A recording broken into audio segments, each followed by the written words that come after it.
Dans un quartier tranquille de la ville, vivait un couple marié depuis 9 ans, Amina et Karim.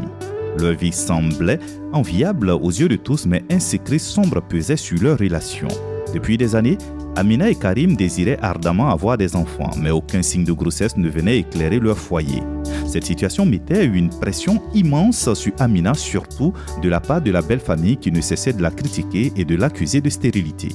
Les insultes et les regards accusateurs de sa belle-mère devenaient insupportables. Désespérée, Amina prit une décision radicale. Elle se tourna vers le psychologue de Karim, un homme en qui son mari avait une confiance aveugle. Amina offrit une somme d'argent considérable au psychologue pour qu'il produise un faux rapport médical imputant la stérilité à Karim. Contre toute éthique, le psychologue accepta l'argent et remit un faux rapport confirmant que Karim était stérile. Karim, dévasté par cette nouvelle, mais confiant en la loyauté de son épouse, accepta ce diagnostic. Amina, quant à elle, ressentit un mélange de soulagement et de culpabilité. Elle savait que ce mensonge pourrait un jour être découvert, mais elle ne pourrait supporter l'idée de perdre l'amour et le respect de Karim. Ainsi, elle manipulait Karim pour qu'il n'aille pas voir d'autres médecins, pasteurs ou marabouts, de peur que la vérité ne soit dévoilée. Les années passèrent et Amina se mit à regretter profondément son choix. Chaque fois qu'elle voyait Karim souffrir en silence, son cœur se serrait. Elle savait que leur mariage reposait sur un mensonge, mais elle craignait trop les conséquences de la vérité. La culpabilité la rongeait, mais elle se résignait à garder ce secret pour toujours. Un soir, alors qu'ils dînaient en silence, Karim prit la parole. « Amina, j'ai réfléchi. Peut-être devrions-nous consulter un autre spécialiste. Peut-être qu'il y a quelque chose que nous pouvons encore essayer. » Amina sentit la panique monter en elle. « Karim, tu sais que nous avons tout essayé. Je ne veux pas que tu te fasses encore plus de mal avec de faux espoirs. » Karim hocha la tête, mais son regard restait triste et résigné. Amina savait qu'elle ne pouvait pas continuer à repousser ses demandes infiniment.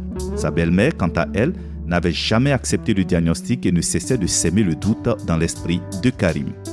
Un jour, alors qu'Amina était seule à la maison, la belle-mère de Karim fit une visite surprise. Elle entra sans prévenir, un regard déterminé sur son visage. « Amina, je sais que quelque chose ne va pas. Mon fils n'a jamais eu de problème de santé. Pourquoi ne peut-il pas avoir d'enfant ?» Amina, prise de court, tenta de rester calme. « Maman, nous avons consulté des spécialistes. C'est une réalité difficile à accepter, mais nous devons nous y faire. » La belle-mère plissa les yeux, peu convaincue. « Je n'y crois pas. Je vais faire venir un marabout pour consulter Karim. Peut-être qu'il verra quelque chose que les autres ont manqué. » Amina sentit le sol se dérober sur ses pieds. Elle savait que l'arrivée d'un marabout pourrait tout révéler. Elle devait trouver un moyen d'éviter cela. Mais comment ? Le poids du secret devenait insupportable et elle sentait que le moment de vérité approche à grands pas. Le lendemain, Karim annonça à Amina qu'il avait pris rendez-vous avec un nouveau spécialiste sur les recommandations de sa mère. Amina tenta de dissimuler sa panique, mais elle savait que la situation lui échappait. Comment pourrait-elle empêcher Karim de découvrir la vérité ? Le temps pressait et elle devait trouver une solution avant qu'il ne soit trop tard.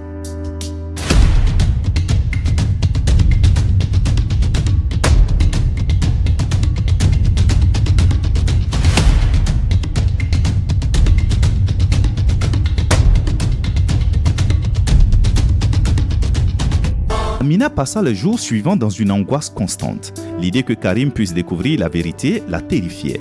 Elle savait que leur relation ne survivrait pas à une telle révélation. Pourtant, la visite imminente du spécialiste imposée par sa belle-mère semblait inévitable. Le jour du rendez-vous arriva et Amina accompagna Karim à la clinique. Tout au long du trajet, elle essaya de trouver des moyens de dissuader Karim, mais ils étaient déterminés. « Amina, je dois savoir, pour notre bien à tous les deux, je dois savoir la vérité. » À la clinique, il fut accueilli par un médecin bienveillant. Après une série d'examens, le médecin demanda à parler en privé à Karim. Amina attendit dans la salle d'attente, son cœur battant la chamade. Les minutes s'écoulaient comme des heures et chaque instant augmentait son angoisse. Finalement, Karim sortit du bureau du médecin, un dossier à la main. Il semblait bouleversé, mais Amina ne pouvait déchiffrer ses émotions. « Nous devons parler », dit-il simplement. Ils rentrèrent chez eux en silence. Une fois à la maison, Karim s'assit à la table de la cuisine et ouvrit le dossier. « Amina, les résultats sont clairs. Il n'y a aucune raison médicale qui m'empêcherait d'avoir des enfants. » Amina sentit le sang quitter son visage. Elle était sur le point de tout avouer, mais les mots restaient coincés dans sa gorge. Karim, je ne sais pas pourquoi, je ne sais pas quoi dire. Karim la regarda les yeux remplis de confusion et de douleur. Pourquoi m'as-tu menti, Amina? Pourquoi m'as-tu fait croire que j'étais le problème? Amina éclata en sanglots. Je ne pouvais pas te perdre. Ta mère m'accusait sans cesse et je ne pouvais plus supporter cette pression. J'ai pensé que si tu croyais que le problème venait de toi, nous pourrions rester ensemble. Karim se leva en colère. Amina, tu as brisé ma confiance. Comment pourrais-je jamais te pardonner pour ça? Leur conversation fut interrompue par un appel téléphonique. C'était le psychologue de Karim, celui qui avait falsifié le rapport, souvenez-vous. Amina, nous devons parler. Amina, terrifiée, écouta en silence. Le psychologue lui expliqua qu'il avait été contacté par quelqu'un enquêtant sur les pratiques médicales et qu'il risquait de perdre sa licence. Il était prêt à tout révéler pour sauver sa carrière. Amina sentit le monde s'effondrer autour d'elle. Elle savait que si le psychologue parlait, tout serait définitivement perdu. « Que veux-tu que je fasse ?» demanda-t-elle désespérément. Le psychologue hésita. « Tu dois convaincre Karim de ne pas creuser davantage. Si cette histoire éclate, nous serons tous deux ruinés. » Amina raccrocha, le cœur lourd. Comment pouvait-elle demander à Karim d'abandonner la recherche de la vérité alors qu'elle l'avait déjà tant trahi? Elle savait qu'elle devait prendre une décision rapidement. Le soir même, alors que Karim se préparait à sortir pour une réunion, Amina le prit dans le bras. « Karim, je t'en prie, laisse cette histoire derrière nous. Nous pouvons essayer d'adopter un enfant ou explorer d'autres options, mais ne continue pas à creuser dans le passé. » Karim la regarda, les yeux remplis de douleur et de colère. « Amina, je ne sais pas si je peux te faire confiance à nouveau, mais pour l'instant, je dois réfléchir. » Il sortit de la maison, laissant Amina seule avec ses pensées. Elle savait que la situation était critique. La vérité était sur le point d'éclater et elle savait pas comment elle pourrait supporter les conséquences. Quelques jours plus tard, Amina reçut un autre appel. Cette fois, c'était la mère de Karim. « Amina, j'ai entendu dire que Karim a consulté un nouveau spécialiste. Qu'ont-ils découvert ?» Amina hésita, sachant que chaque mot pouvait aggraver la situation. Ils n'ont rien trouvé d'anormal chez Karim, maman. Mais nous explorons d'autres options. La belle-mère sembla sceptique, mais ne posa pas plus de questions. Très bien, mais je veux que vous consultiez un marabout. Je suis sûr qu'il y a quelque chose que les médecins ne voient pas. Amina sentit une nouvelle vague de panique. Comment pourrait-elle éviter cette consultation sans éveiller les soupçons? Elle savait que le temps jouait contre elle et chaque jour augmentait la probabilité que la vérité soit découverte. Le soir même, Karim rentra plus tôt que prévu. Il semblait plus calme, mais déterminé. « Amina, nous devons parler sérieusement. J'ai pris une décision. » Amina le regarda, son cœur battant à tout rompre. Qu'allait-il dire? La peur et l'incertitude la rongeaient. Elle savait que leur avenir dépendait de cette conversation.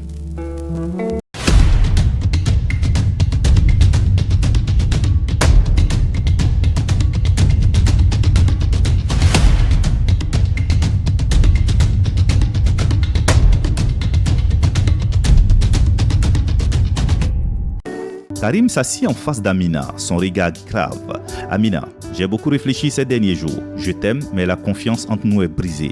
Nous devons trouver un moyen de réparer cela, mais je ne sais pas comment. » Amina sentit les larmes monter. « Karim, je suis désolé pour tout.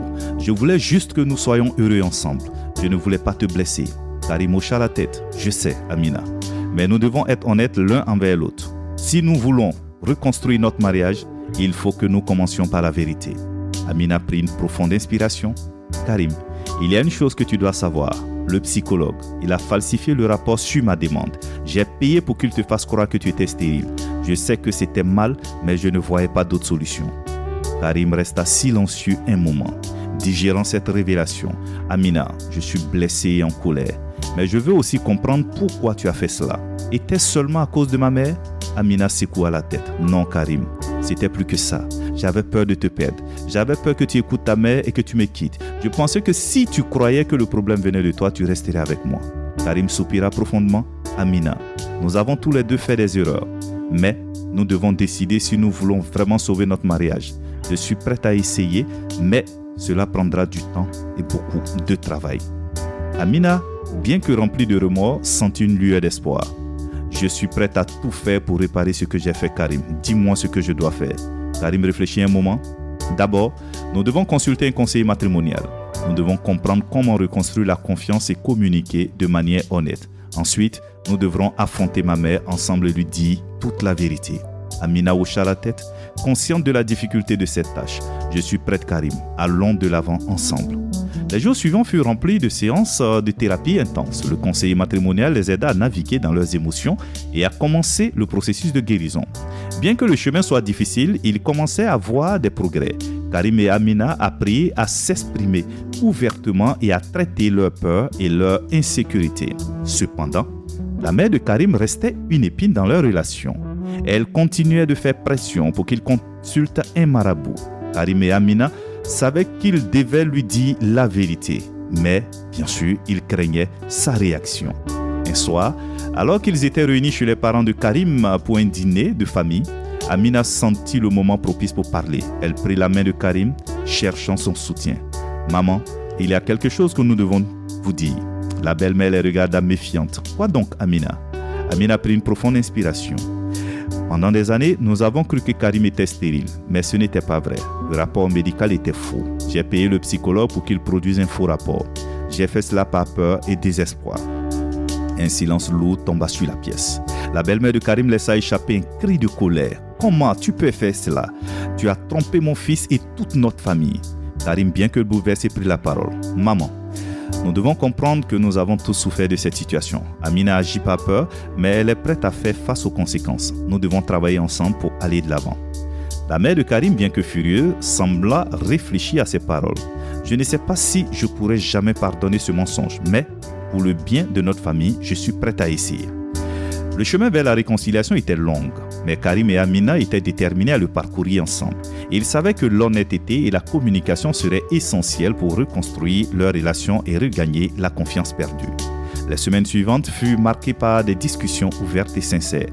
Karim et Amina continuaient leur thérapie et peu à peu, ils commencèrent à se rapprocher. La mère de Karim, bien que toujours terrifiante, finit par accepter les efforts du couple pour réparer les dégâts causés par le mensonge. Un jour, alors qu'il se promenait dans le parc, Bangréogo, Karim prit la main d'Amina et lui sourit. « Nous avons traversé beaucoup de choses, Amina, mais je crois en nous. Je crois que nous pouvons surmonter cela et être plus forts ensemble. » Amina sentit les larmes monter. « Merci, Karim.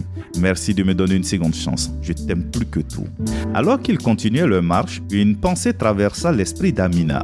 La vérité était un fardeau lourd à porter, mais elle avait appris que l'honnêteté était la clé de la véritable rédemption.